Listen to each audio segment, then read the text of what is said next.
오늘 본문에는 예수님께서 두 가지 사건과 한 가지 비유에 대해 말씀하고 계십니다.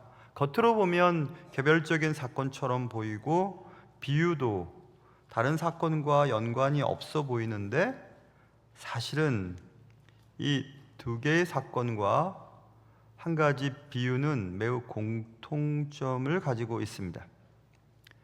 그것은 사건 속에 등장하는 주인공들이 모두가 착각에 빠져 있다는 사실입니다. 우리는 살아가면서 종종 착각에 빠질 때가 있습니다. 어떤 착각은 큰 문제가 되지 않죠. 다시 시간을 돌리고 다시 기회를 잡으면 가능한 일이 제법 있습니다. 그러나 또 어떤 착각은 한번 착각을 하면 되돌리기가 어려운 일들도 있습니다. 절대로 해서는 안 되는 착각. 예를 들어 고속도로에서 역주행을 하면 큰일이 납니다. 괜찮겠지 하고 역주행을 혹시 기회가 되시는 분은 한번 해보세요. 그러면 이거 안 되는데? 이런 생각을 아마 하실 겁니다. 지금 미국에 가서 사역하고 있는 우리 박형균 목사, 예전에 교육자 수련회 갔는데 역주행을 했었어요. 여러분들 못 볼 뻔했습니다. 저 그때. 그래서 아마 미국으로 내뺏는 것 같아요. 이렇게 되돌릴 수 없는 착각들이 있거든요. 그런데 인생에 있어서 착각하면 안 될 것 중에 가장 중요한 것은 우리의 영혼에 영향을 주는 그런 착각입니다. 그 얘기를 오늘 주님은 하시는데 그 착각이 무엇인지 살펴보고 우리가 착각에 빠지지 않기 위해 어떻게 살아야 하는지 그것을 깨닫는 시간 될 수 있기를 주님의 이름으로 축원합니다. 예수님께서 두어 사람이 와서 최근 소식을 전해준 것에 대해 말씀을 하심으로 오늘 본문이 시작됩니다. 보세요. 1절, 그때 마침 두어 사람이 와서 빌라도가 어떤 갈릴리 사람들의 피를 그들의 제물에 섞은 일로 예수께 아뢰었다. 빌라도가 갈릴리 사람들이 예배 드릴 때 죽여버렸어요. 그래서 그 사람들의 피가 제물에 튀어버렸습니다. 그래서 그들의 피가 제물과 섞였다. 이 사건, 유명한 사건인데 빌라도의 학살 사건. 이 사건 소식을 전해 주었던 두 사람의 얘기를 들으시고 주님께서 하신 말씀이 2절부터 기록되어 있는데 이 두어 사람이 빌라도가 갈릴리 사람을 죽인 이 사건을 예수님께 전하면서 그들의 기대는 분명했습니다. 예수님께서 빌라도의 그 잔혹함을 규탄하시는 그런 공적인 메시지를 내놓으실 줄로 알았습니다. 그러나 예수님께서는 정치적인 대답을 하지 않으시고 오히려 그 기회를 사용해서 듣는 자들에게 회개를 촉구하는 내용입니다. 오늘 3절 보세요. 너에게 이르노니 아니라 너희도 만일 회개하지 아니하면 다 이와 같이 망하리라 이렇게 말씀하셨습니다. 그 2절을 제가 살짝 넘어갔는데 주님께서는 갈릴리 사람들이 살해당한 그 사건의 소식을 접하시고 이 갈릴리 사람들이 이같이 해받음으로 다른 모든 갈릴리 사람보다 죄가 더 있는 줄 아느냐라고 말씀하셨죠. 이 말씀은 무슨 말씀이냐 하면 당대의 유대인들은 개인적인 고통이나 재난이나 슬픔이나 여러 가지 일들이 생겼을 때 그 일의 원인이 개인적인 죄 혹은 부모의 죄로 말미암는 결과쯤으로 이해했을 때였습니다. 우리가 잘 알고 있는 요한복음 9장에 예수님께서 제자들과 함께 길을 걸어가시다가 제자들이 예수님께 여쭤봅니다. 날 때부터 눈이 안 보였던 사람을 쳐다보면서 제자들이 예수님 저 사람이 맹인으로 눈이 보이지 않게 태어난 것이 누구의 죄 때문입니까?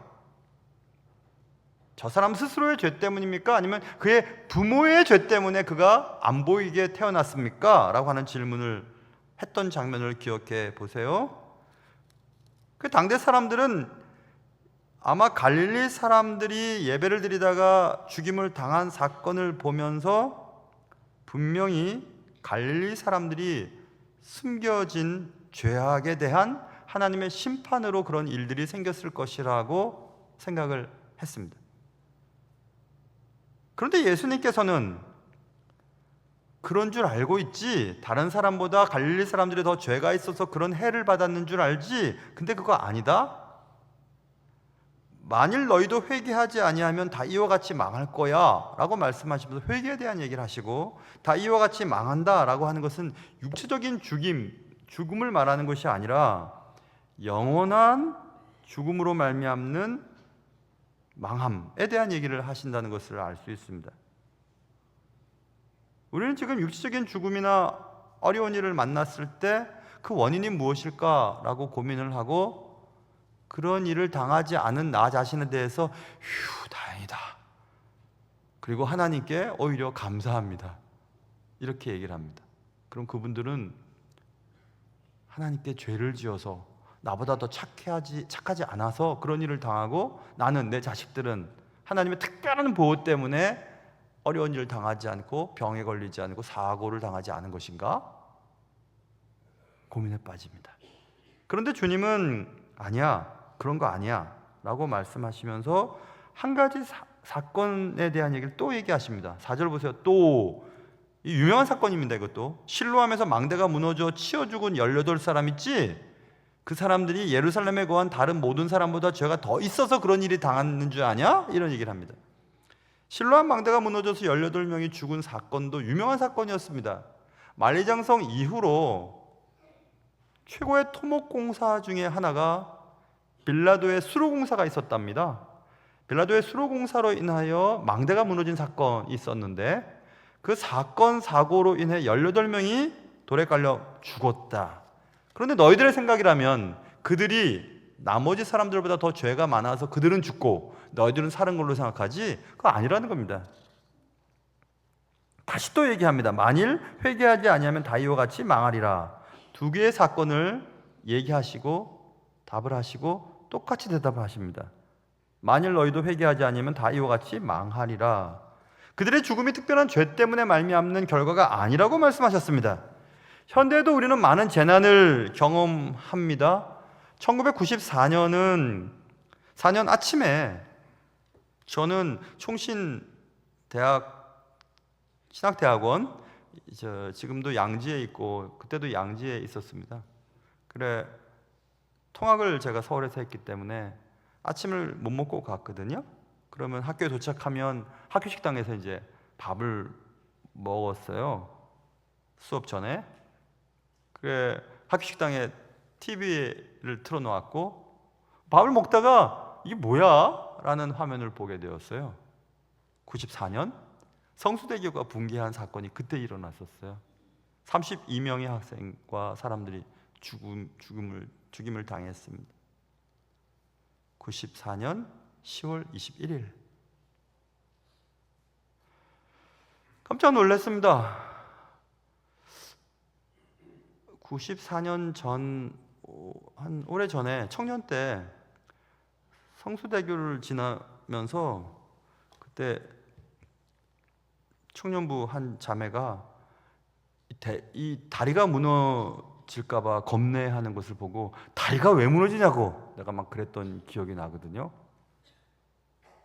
근데 진짜 다리가 무너졌어요. 그때 그 청년은 여러분이 생각하시다시피 저희 집사람입니다. 그 정말 다리가 무너지는구나.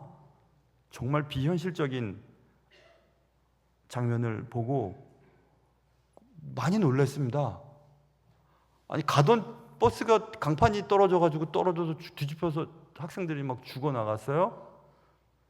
그로부터 7년이 지난 어느 날, 그때 저는 미국에 살고 있었었는데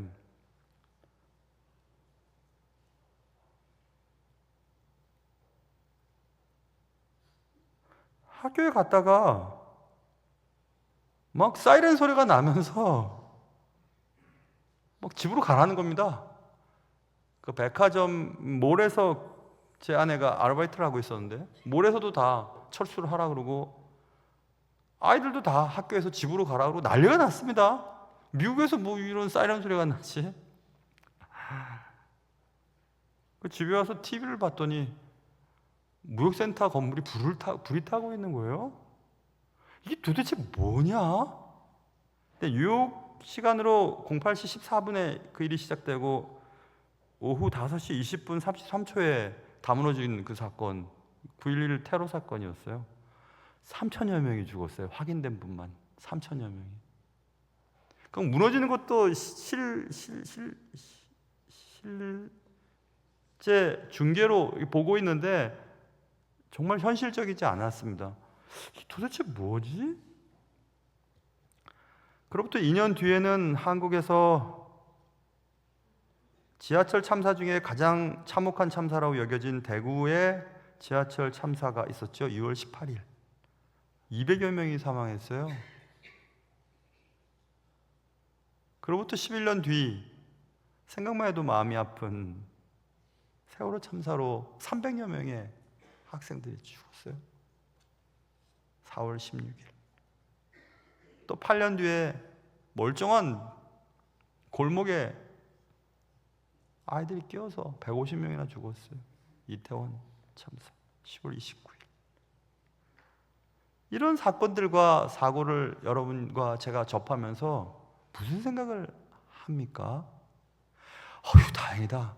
나는 그곳에 있지 않으니까 하나님 감사합니다. 그럴 수가 없는 거예요. 그럴 수가 없습니다.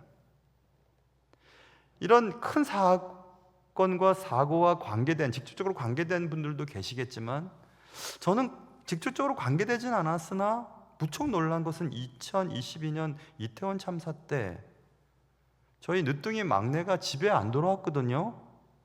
학교 무슨 제 기억으로는 연고전 준비하고 뭐 그럴 때 그것 때문에 애들이랑 어울려서 이태원을 간다는 얘기를 제가 들었었어요.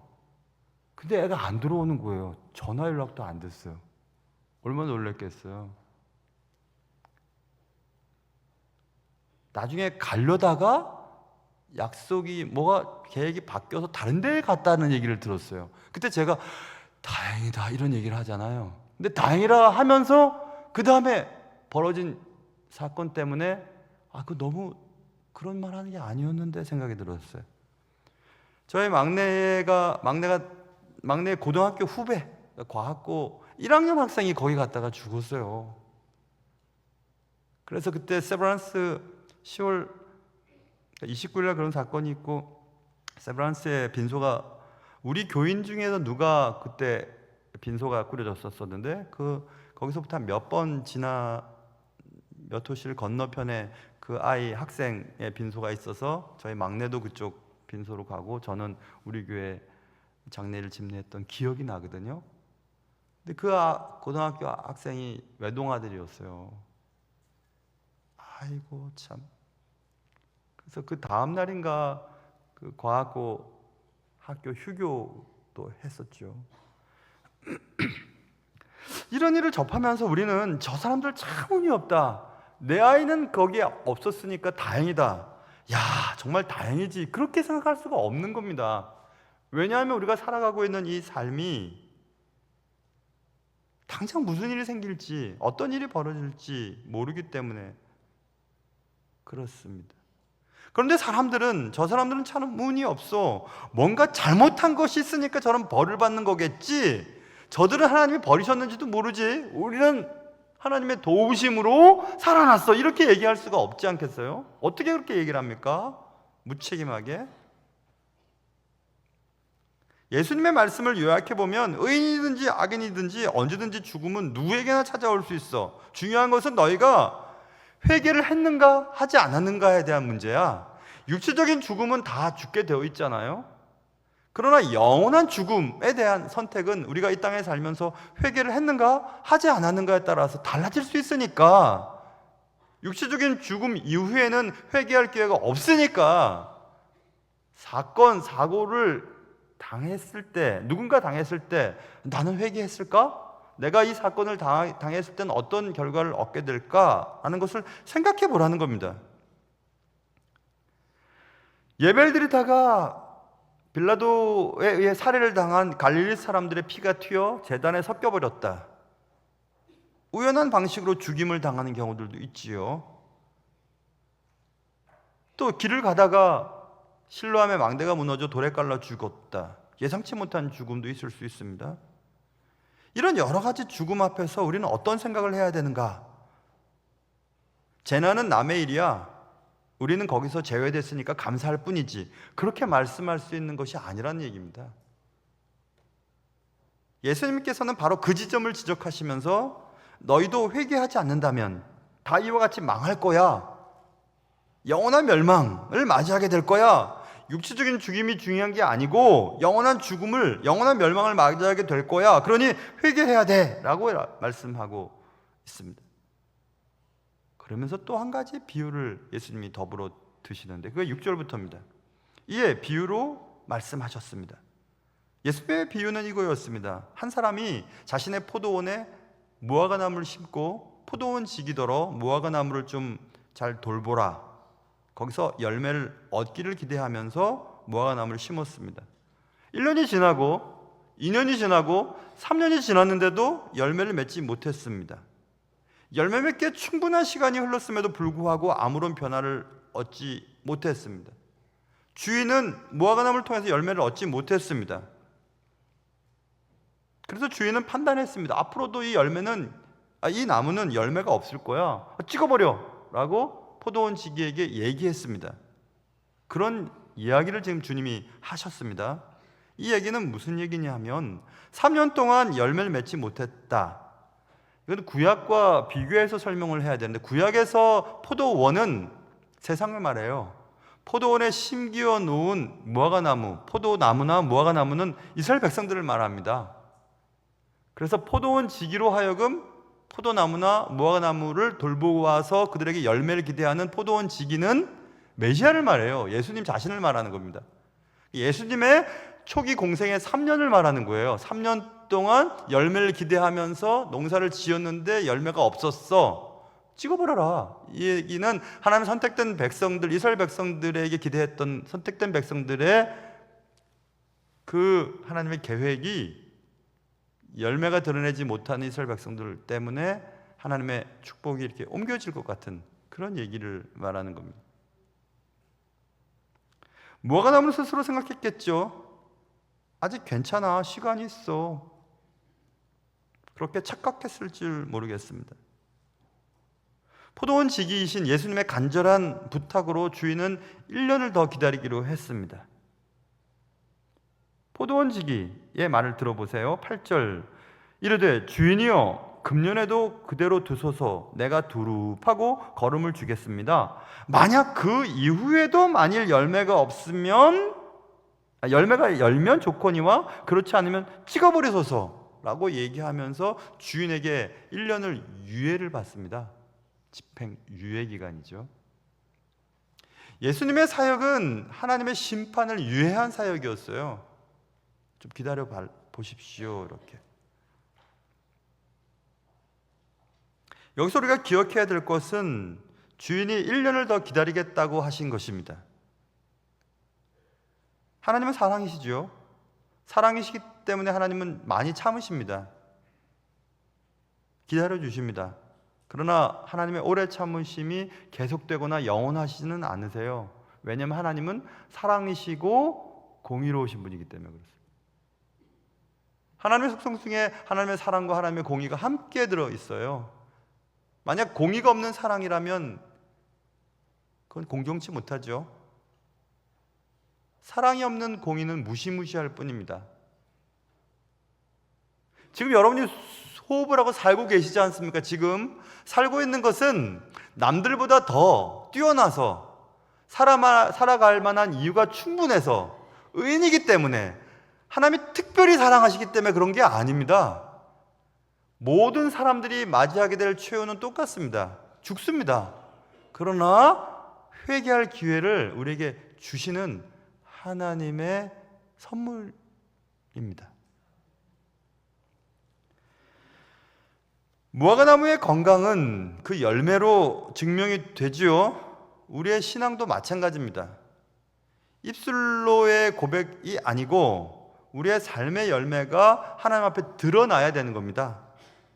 무화과나무의 비유는 또 다른 무화과나무의 비유가 있지요. 잎이 무성한데 열매를 기대하고 갔으나 잎만 무성하고 열매가 없을 때 무화과나무의 저주 사건이 또 있습니다. 복음서에. 열매를 기대하시는 하나님의 기대하심은 오늘을 살게 하는 겁니다. 그 열매는 곧 회개에 합당한 열매입니다. 그런데 많은 사람들은 착각합니다. 저 사람은 죄가 많으니까 고통을 당하는 것이고 나는 하나님의 특별한 사랑 때문에 이렇게 잘 되는 거야. 난 멀쩡해. 저렇게 사고를 당해서 비참하게 죽은 사람들은 뭔가 이유가 있겠지. 나는 그런 사람들이 아니니까 나는 감사할 뿐이지. 하나님 감사합니다. 이렇게 말할 수 없다는 겁니다. 나는 재난을 피했으니 하나님께서 나를 인정하신 거야. 나는 살아갈 이유가 있고 충분히 그럴 가치가 있는 사람이야. 그게 아니라는 겁니다. 저들이 갈릴리의 모든 사람보다 예배드리다가 죽은 갈릴리 저 사람들이 죄가 더 많아서 그러냐?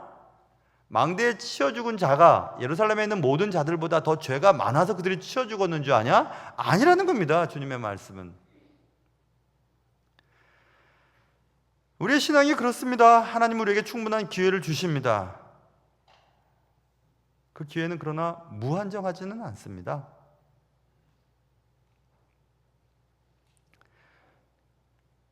주님께서는 회개하지 아니하면 너희도 다 이와 같이 망하리라 이렇게 말씀하셨습니다. 이제 우리가 해야 할 일은 분명합니다. 열매를 맺는 것입니다. 회개에 합당한 열매가 삶 가운데 나타나야 합니다. 나는 괜찮아. 이 정도면 괜찮지 뭐. 이제 괜찮아. 나는 재난을 겪지 않고 어려운 일도 없어. 우리 가정은 편해. 정말 다행이지? 라고 착각하지 말라는 겁니다.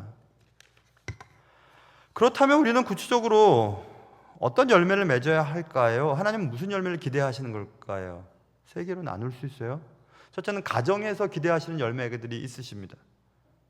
가정은 가장 하나님이 기뻐하시는 제일 처음 만드신 공동체거든요. 말씀을 들었습니다. 누군가가 가정에 어떤 사람이 말씀을 들었습니다. 그런데 그가 듣고도 변화되지 않으면, 열매를 맺지 않으면, 그래서 부부에게 있어야 할 사랑과 존중의 열매를 맺지 않는다면, 부모는 자녀에게 신앙의 본을 보이는 열매를 맺지 않는다면, 자녀는 부모에게 순종과 효의 열매를 보여주지 않는다면, 그래서 가정 안에서 아무런 변화가 있지 않는다면, 말씀대로 살아야 한다는 말을 그렇게 많이 듣고서도 가정 내에서는 짜증만 있고 분노만 가득하며 소리만 지르고 배려는 없고, 그런 가정 분위기라면 그런 열매가 없는 가정은 어떤 일들이 생길까요? 결국 망합니다. 교회는 어떨까요? 교회에 적용해 보면 교회에 기대하시는 하나님의 열매는 무엇일까요? 교회는 또 다른 하나님의 공동체입니다. 가정 이외에 또 만들어 주신 하나님의 아이디어로 세워진 공동체가 교회입니다. 교회 안에서 회개의 열매를 맺지 않는다면, 하나님께서 맡기신 사명을 감당하는 열매를 맺지 않는다면, 직분자들이 충성하지 않는다면, 성도는 서로 사랑하고 섬기면서 분열이 아니라 화합의 열매를 맺지 않는다면, 예배를 드릴 때 형식적인 자리가 아니라 예배를 드림으로 진정한 회개와 헌신의 열매가 맺혀지지 않는다면, 나는 괜찮아, 이번 말고 또 다른 예배를 드리면 되지, 다음에 내년에, 그런 생각을 가지고 착각에 빠져 있다면, 늘 갱신되지 아니하는 공동체라면 그런 교회는 망할 겁니다. 개인적인 신앙을 위해서 여러 학교나 혹은 선교 단체에서 이메일을 받습니다.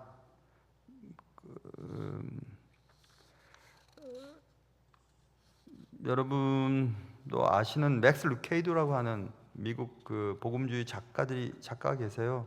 책을 얼마나 많이 쓰시는지 몰라요. 맥스 루카도라고 있던데, 이 루케이도라고 있죠. 거기서는 루케이도의 메일을 제가 매일 봤거든요. 매일 이메일로 봤는데 거기에 최근에 며칠 전에 제목이 어부가 고기를 낚지 않을 때라고 하는 제목으로 이메일이 왔어요. 그러니까 신앙의 어떤 짧은 내용의 얘기들이죠. 거기서 뭐 이런 내용이 있습니다. 맥스 루케이도가 어릴 때 낚시를 하러 아버지가 차를 몰고 캠핑카를 타고 친한 친구와 형제들과 가려고 했는데 갈 수가 없어서 다른 친한 친구와 같이 갔답니다.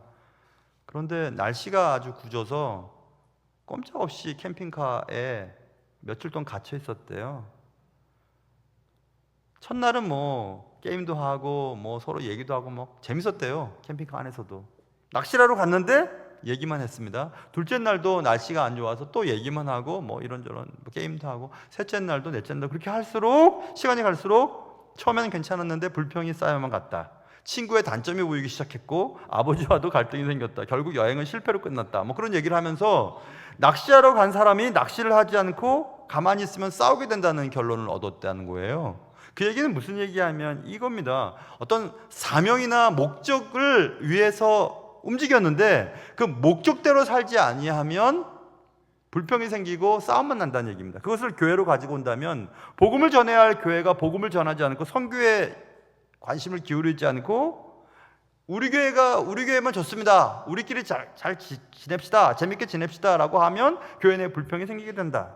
밖으로 향해야 할 에너지가 안에서 맴돌면 결국 터지게 된다. 에너지를 이렇게 쌓아두면 터지게 되겠죠. 전도 대신 비판이 나오고 섬김 대신 손가락질이 나온다. 그 결과 어떻게 될까? 교회는 분열되고 성도들은 상처를 입게 되고, 교회를 세워놓은 목적이 있지 않겠습니까? 로컬 처치, 지역교회 주위에 그 교회를 통해서 복음을 듣지 못한 이웃들이 늘어만 간다. 뭐 그런 내용들의 이야기였습니다. 저는 이 얘기에 100% 동감을 했어요. 그래, 사명에 집중하지 않을 때 마치 낚시하러 간 낚시꾼들이 고기를 잡지 않을 때 불평이 생기고 싸움이 나는 것처럼 사명에 집중하지 않을 때 문제가 생기겠구나. 최근에 우리 교회에서는 다른 교회에서는 하지도 않는 육부 예배를 만들어서 틈새 예배로 예배를 드립니다. 요즘에 오후 예배 말고 끝나고 그냥 다 집에 가거나 개인적인 시간을 보내지, 과거에 오래전 교회처럼 저녁 예배 비스름하게 5시 반에 예배 드리고 6시 반에 끝나는 교회가 어디 있습니까? 그걸 오랫동안 계획하고 만들어서 지난주부터 시작을 했습니다. 의외로 반응이 좋아서 감사는 한데, 첫 주니까 그렇게 했고 오늘부터는 이제 그만해야지라고 하는 분들이 계실지도 모르겠어요. 그러나 저는 그걸 해야만 했어요. 2가지 이유 때문에 그랬습니다. 하나는 하나님이 저를 어찌어찌해서 공부를 가르치시고 배운 것들이 막 머릿속에 쌓여 있는데 풀어놓을 시간이 없을지도 모르는 생각들이 드는 거예요. 이거 다 풀어놔야 될 텐데, 하나님이 공부하고 가르치고 경험한 것들, 그리고 바른 신학 위에 신앙을 세워야 어떤 일이 생겨도 흔들리지 않는 좋은 교회, 멋진 교회를 만들 수 있을 텐데 라고 하는 생각들이 들었기 때문에 그 일을 시작했고, 또 다른 숨겨진 이유가 하나 있었어요. 그것은 저도 이제 목회를 쭉 해나가면 30년이 넘고 33년째니까 사실 내려가는 과정이 있지 않습니까? 나이도 그렇고 목회 경력도 그렇고 이제는 마감을 위해서 내려가. 그게 10년이 될지 5년이 될지 3년이 될지 알 수는 없어요. 그런데 내려갈 때 조심해야 되겠다는 생각이 들었어요. 그것은 사명에 집중하지 않으면 딴 생각을 할 테니까. 이 정도면 됐지. 그래, 맞아. 이 정도면 됐어. 내가 우리 교회 와서 이렇게 안정하고 말이야. 교회도 편하고 장로님들 맡으신 일들 잘 잘하고 권사님들도 얼마나 애쓰시고 안수집사님들 얼마나 좋은 분들이 많은지 몰라. 우리 교회들 진짜 좋지. 우리 교회 정말 소문이 너무 잘 났어. 주일학교도 잘 된다고 청년부 부흥하고 뭐 교회도 막 너무 좋아. 우리 교회 강사로 오신 목사님들은 대부분 그런 말 거의 똑같이 말씀하세요. 본인이 목사가 아니라면 우리 교회 등록해서 다니고 싶대요. 진짜로 그렇게 말씀하셨어요. 너무 분위기가 좋고 이런 교회 없다는 겁니다. 저는 귀가 얇아갖고 다 그게 진짜로 다 듣긴 들어요.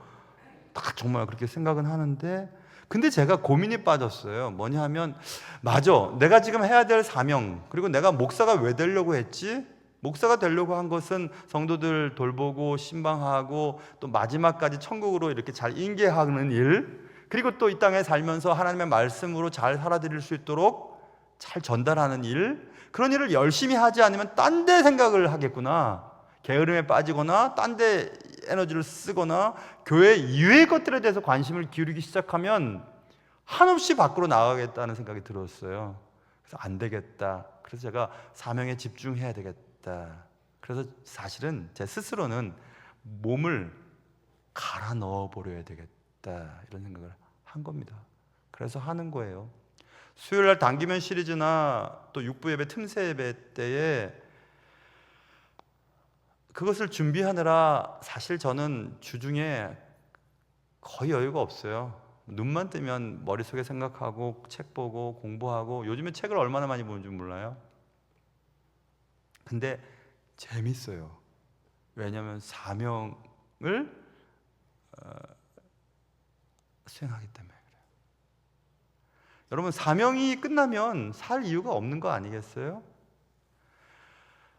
은퇴했다고 사명이 끝난 거 아닙니다. 해야 될 일이 너무 많이 있어요. 그래서 또 하나 생각했어요. 숨겨진, 이건 비밀인데요, 숨겨진 비밀이에요. 숨겨졌는데 하나님은 아시니까 내가 사명을 다하기 위해서 열심히 하면 숨겨진 겁니다. 사명을 다하도록 주님이 건강하게 하시겠지, 그런 생각이 오히려 들었어요. 숨겨져 있는데 사실이에요. 가만히 있다가 병들고 아파서 죽는 것보다 열심히 사역하다가 사역을 제대로 하면 주님이 너 쓸모 있는데 좀 더 있어야 되겠다 하고 더 건강하게 주시겠지, 그런 생각이 들었어요. 이거 숨겨져 있으니까 모른 척 하셔야 돼요.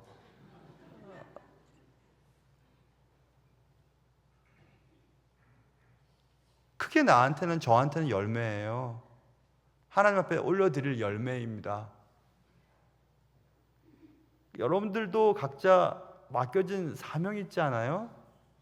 그 사명을 수행할 때 하나님이 여러분의 삶을 통해서 열매를 따길 원하시지 않겠습니까? 여러분, 제발 괜찮다, 이 정도면 괜찮아, 이 정도 신앙생활하면 괜찮지 라고 생각하지 마세요. 재난을 겪지 않았으니, 내가 세상 살면서 어려운 일을 겪지 않았으니 난 다행이야, 저들처럼 되지 않았으니까 난 다행이야 라고 말씀하지 마십시오. 그래서 개인의 삶에 적용을 이제 해볼 차례가 되었어요. 내 개인의 삶 속에서 주님은 나에게 어떤 열매를 기대하시는 것일까? 우리 개인의 신앙의 여정 가운데 자주자주 나의 신앙을 점검을 해봐야 되는 겁니다. 지금 내가 맺고 있는 열매는 하나님이 기뻐하시는 열매일까? 그런 질문. 내 신앙은 단순히 지식을 축적하는 일에 집중되어 있지는 않았는가? 성경 말씀은 많이 알고 교회 생활은 뻔히 아는데 삶의 방식이 달라지지 않는 겁니다. 오늘 새벽 예배 때 제가 말씀드렸는데, 세례를 받고 하나님의 신앙생활에 입문하는 순간 우리는 우리의 삶의 방식이 달라져야 되는 거거든요.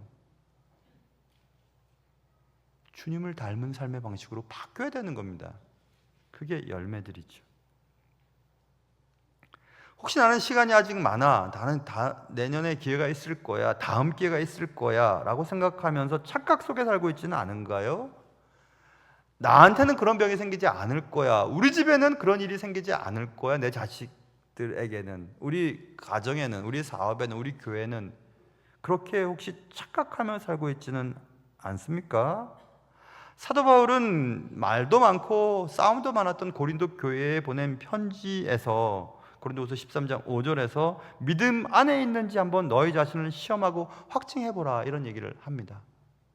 너희들이 정말 믿음 안에 살고 있는지, 정말 너희 자신을 한번 테스트를 해봐라는 게 것입니다. 정말 열매를 맺고 있는지, 정말 너희들의 삶의 방식이 예수님을 닮은 삶의 방식으로 바뀌었는지 한번 생각해보고 확증을 해보라, 이렇게 말하고 있습니다. 그래서 여러분과 저에게는 오늘이, 지금 이 순간이 바로 회개의 날이고 바로 오늘부터라도 열매를 맺어야 하는 기회인 것입니다. 사랑하는 성도 여러분, 우리의 가정에서, 교회에서, 개인의 삶 속에서 나는 괜찮다라고 하는 착각은 빨리 버리시고 오늘 우리에게 주어진 기회를 붙잡아서 회개할 것은 회개하고 내 삶의 부족한 열매들은 자꾸 열매를 맺어서 하나님이 기뻐하시는 사명으로 움직이는 자들로 살 수 있는 여러분과 저의 삶이 될 수 있기를 주님의 이름으로 축원합니다.